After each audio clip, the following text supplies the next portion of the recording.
దేవునికి స్తోత్రం. ప్రియమైన వారలారా, రక్షకుడును ప్రభు అయిన యేసు క్రీస్తు వారి నామంలో మీకు శుభములు, వందనాలు తెలియజేస్తూ ఉన్నాం. దేవుడు మిమ్మలను, మీ బిడ్డలను, మీ కుటుంబములను దీవించి ఆశీర్వదించునుగాక. ఆమెన్. God bless you. దేవునికి స్తోత్రం. హల్లెలూయా.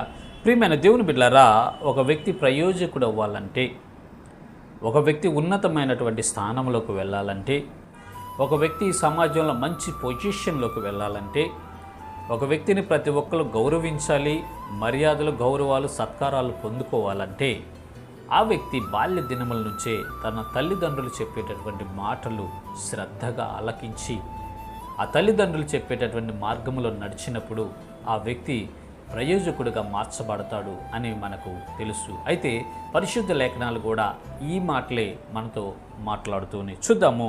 సామెతల గ్రంథము 6వ అధ్యాయము 20వ వచనంలో దేవుడి రీతిగా తన భక్తుడి ద్వారా తెలియజేస్తూ ఉన్నాడు. నా కుమారుడా, నీ తండ్రి ఆజ్ఞను గైకొనము, నీ తల్లి ఉపదేశమును త్రోసివేయకము. దేవునికి స్తోత్రం. హల్లెలూయా. నా కుమారుడా, నీ తండ్రి ఆజ్ఞలను గైకొనయ్యా, నీ తల్లి ఉపదేశమును నువ్వు త్రోసివేయబాకు నాయనా అని దేవుని యొక్క పరిశుద్ధ లేఖనాలు సెలవిస్తున్నాయి. ప్రియమైన దేవుని బిడ్డలారా, ఈ నవ్యడేస్, ఈ అంత్యకాలం, కడవరి దినాల్లో ఎంతమంది బిడ్డలు వారి తల్లిదండ్రుల మాటలు వింటున్నారు? ఎంతమంది పిల్లలు వారి తండ్రి చెప్పే మాట కానీ తల్లి చెప్పే మాటలు కానీ వింటున్నారు?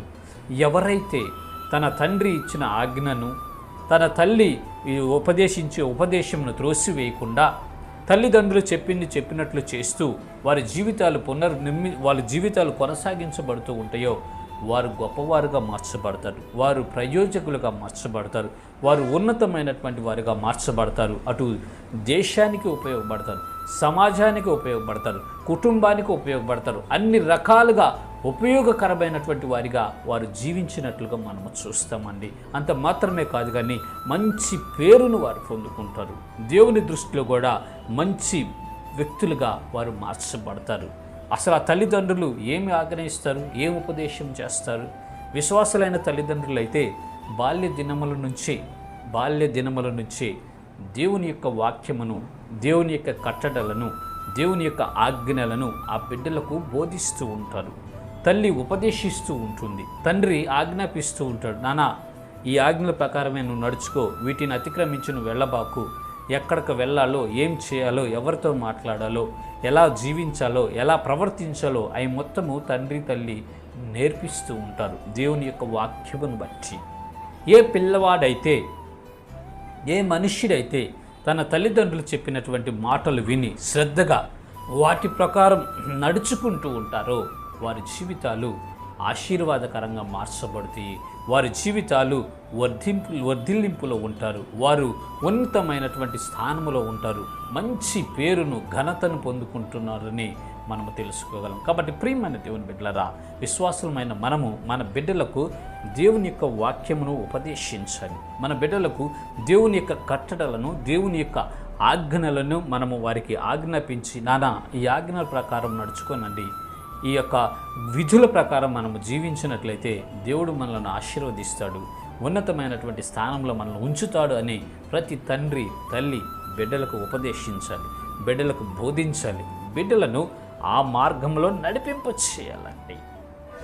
ఆ మార్గంలో నడిచినటువంటి బిడ్డలు గొప్పవారిగా మార్చబడతారు, ఉన్నతులుగా మార్చబడతారు, దేవునికి ఇష్టలుగా ఉండి అనేకులకి ప్రయోజనకరమైన వారిగా ఉండి ఆశీర్వాదంతో నింపబడతారు. కాబట్టి ప్రియమైన దేవుని బిడ్డలారా, మనము ఒక తండ్రికి పిల్లలమే.